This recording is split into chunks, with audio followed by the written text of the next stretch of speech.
బలుల కంటే దహనబలుల కంటే ఘనమైనది ప్రేమ. ప్రియమైన సహోదర సహోదరీలారా, ఈనాడు మనమొక అద్భుతమైన బైబిలు ఘట్టాన్ని ధ్యానించబోతున్నాం. మన ప్రభువైన యేసుక్రీస్తు ధర్మశాస్త్ర బోధకుడితో సంభాషణలో ఉన్న సందర్భమిది. ధర్మశాస్త్రమంతటిలోకెల్లా అతి ముఖ్యమైన ఆజ్ఞ ఏదని ఆ బోధకుడు అడిగినప్పుడు క్రీస్తు ఇచ్చిన సమాధానం కేవలం ఒక చారిత్రక సంఘటన మాత్రమే కాదు, అది మన జీవితమంతా నడిపించాల్సిన ప్రేమాజ్ఞ. దేవుని ప్రేమే ప్రథమం. మార్కు 12:29-30. క్రీస్తు మొదటిగా చెప్పిన ఆజ్ఞ ఏమిటి? మన ప్రభువును, మన దేవుణ్ణి పూర్ణ హృదయంతో, పూర్ణ ఆత్మతో, పూర్ణ మనస్సుతో, పూర్ణ శక్తితో ప్రేమించాలి. మన గ్రంథకర్త చెప్పినట్లుగా మార్కు సువార్త ఈ సందర్భంలో ఒక అదనపు విషయాన్ని గుర్తుచేసింది. యావే ఏకైక ప్రభువు, అతనిలాంటివాడు అతడొక్కడే. ఈ సత్యాన్ని ఇశ్రాయేలీయులు ప్రతిదినం పఠించేవారు.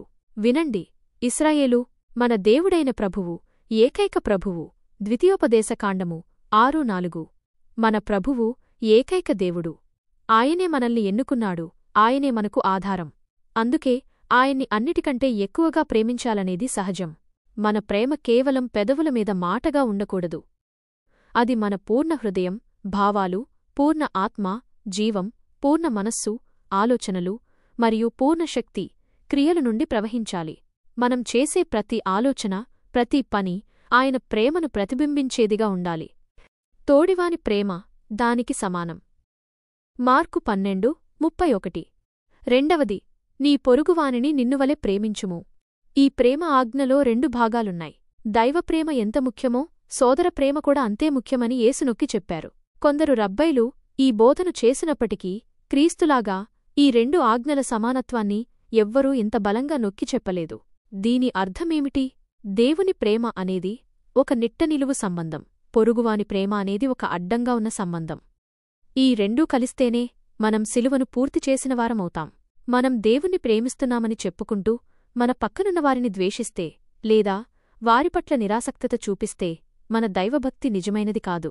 పౌలు అపోస్తలుడు కూడా దీని గురించి కొరింథీయులకు రాస్తూ, మనం ఎంత గొప్ప కార్యాలు చేసినా మనలో ప్రేమ లేకపోతే అదంతా శూన్యమని చెప్పారు. మొదటి కొరింథీయులకు 13:1-3. బలి కంటే ఘనమైనది ప్రేమ. మార్కు 12:33. ఈ సంభాషణలో ధర్మశాస్త్ర బోధకుడు పలికిన మాట ఎంతో గొప్పది. దేవుణ్ణి, నరుణ్ణి ప్రేమించడం అనేది బలులు, దహనబలులు అర్పించడం కంటే కూడా గొప్పది. ఎందుకు ప్రేమ ఘనమైనది?